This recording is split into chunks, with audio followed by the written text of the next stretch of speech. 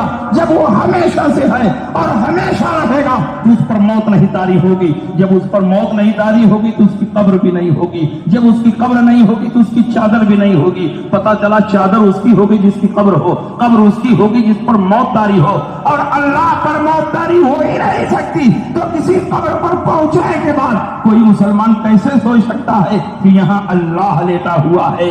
اس لیے میں کہتا ہوں یہ ان کا دھوکہ ہے، یہ ان کا فریب ہے، یہ ان کا مغالطہ ہے۔ اگر تم چومنے کو پوجنا کہو گے روئے زمین پر کوئی مسلمان نہیں بچے گا۔ کون غلاف کعبہ کو نہیں چومتا؟ کون حجر اسود کو نہیں چومتا؟ کون قرآن کے جزو دان کو نہیں چومتا؟ بخاری کی حدیث بتاتی ہے نبی نے اپنی بیٹی فاطمہ الزہرا کی پیشانی کو چوما ہے، حضرت فاطمہ نے نبی کے دست مبارک کو چوما ہے۔ مشکات شریف کے شروع میں وفد عبد القیس کی حدیث موجود ہے کہ وفد عبد القیس آئے تو اپنے سامانوں کو چھوڑ چھاڑ کر نبی کی بارگاہ میں پہنچے۔ جمال جہارا کو دیکھا تو بے چین و بے قرار ہو گئے اور نبی کے چہرے کو بوسا دیا، نبی کے ہاتھ کو بوسا دیا، نبی کے پاؤں کو بوسا دیا۔ تو کیا ان چیزوں کے چومنے والے کافر و مشرک ہے؟ تو روئے زمین پر مسلمان کون ہے؟ اس لیے ماننا پڑے گا چومنا اور ہے، پوجنا اور ہے۔ اگر تم چومنے اور پوجنے میں فرق نہیں سمجھتے ہو تو آؤ میں تاریخ اسلام کی روشنی میں 1 منٹ میں سمجھا دوں چومنے اور پوجنے میں کتنا فرق ہے۔ اسلام کی تاریخ نگاہوں کے سامنے رکھیے۔ سن 8 ہجری ہے، فتح مکہ کا موقع ہے۔ اللہ کے نبی سید عالم صلی اللہ علیہ وسلم شاہانہ صدمت الجلال اور فاتحانہ کروفر کے ساتھ مکہ مکرمہ میں داخل ہوئے۔ اس وقت خانہ کعبہ میں 360 بت رکھے ہوئے تھے۔ اللہ کے نبی نے حضرت علی کے ذریعے ان تمام بتوں کو توڑا دیا اور ان کا ملبہ اٹھا کر باہر پھینکوا دیا۔ یہ بت کس چیز کے بنے تھے؟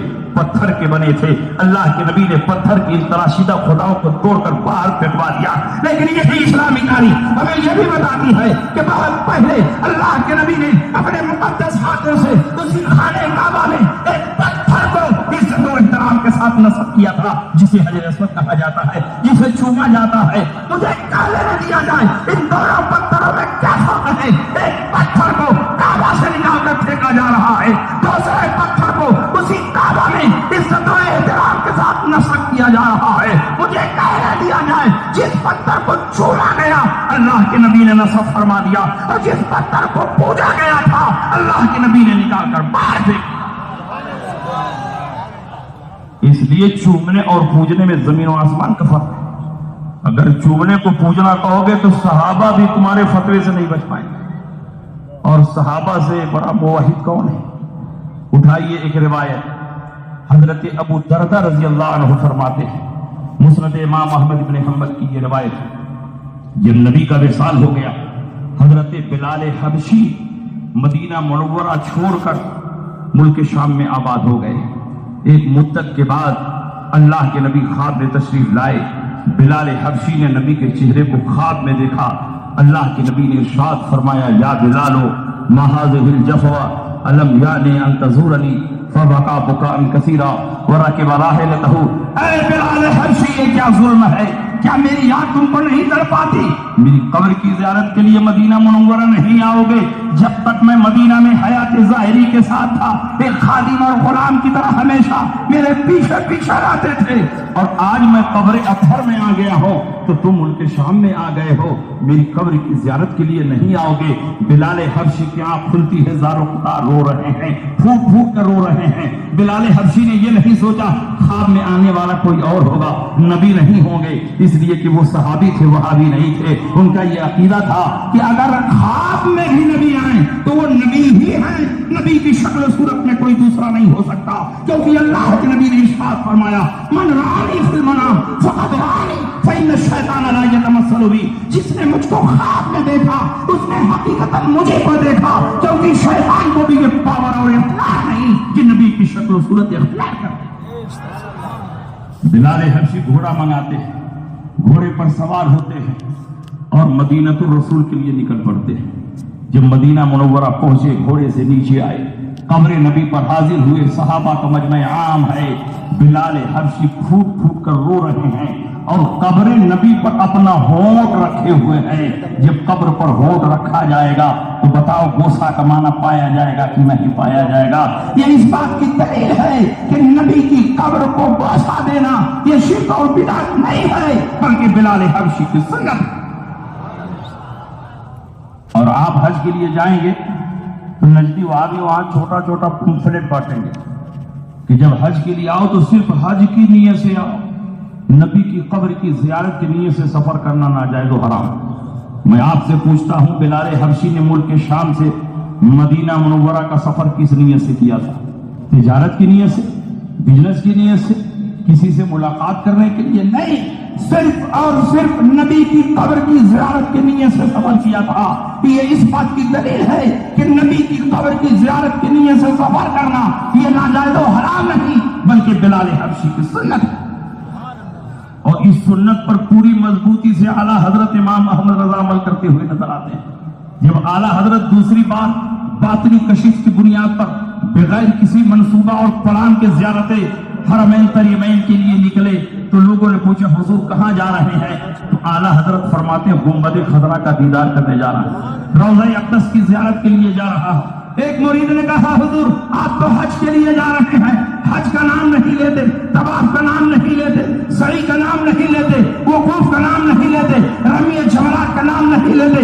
اعلیٰ حضرت فرماتے ہیں ہندوستان سے وہاں جانے کا مقصد صرف اور صرف یہ ہے کہ گنبد خضرا کا دیدار ہو جائے، روضہ اقدس کی زیارت ہو جائے، اور جب اس مقصد سے وہاں پہنچ جاؤں گا تو اسی کے صدقے و طفیل حج کی سعادت بھی مل جائے گی۔ اس کے طفیل حج بھی خدا نے کرا دیے، اصل مراد حاضری اس بات پر کی ہے، کعبہ کا نام تک نہ لیا، کعبہ بھی کہا، پوچھا تھا ہم سے جتنے کے نوبت کی نہ۔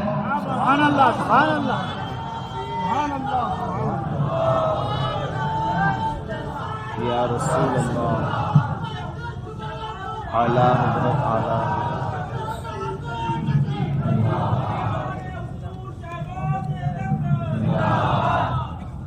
اس لیے قبروں کی زیارت یہ ناجائز و حرام اور بدعت نہیں ہے بلکہ نبی کی سنت ہے، اور اس سنت پر ہم اہل سنت عمل کر رہے ہیں۔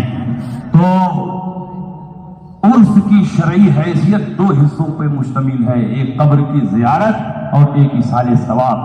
فتح القدیر میں امام ابن الحمام نے ایصال ثواب کا پورا ایک باب ہی باندھا ہے اور اس میں بہت ساری حدیثیں نقل فرمائی ہے۔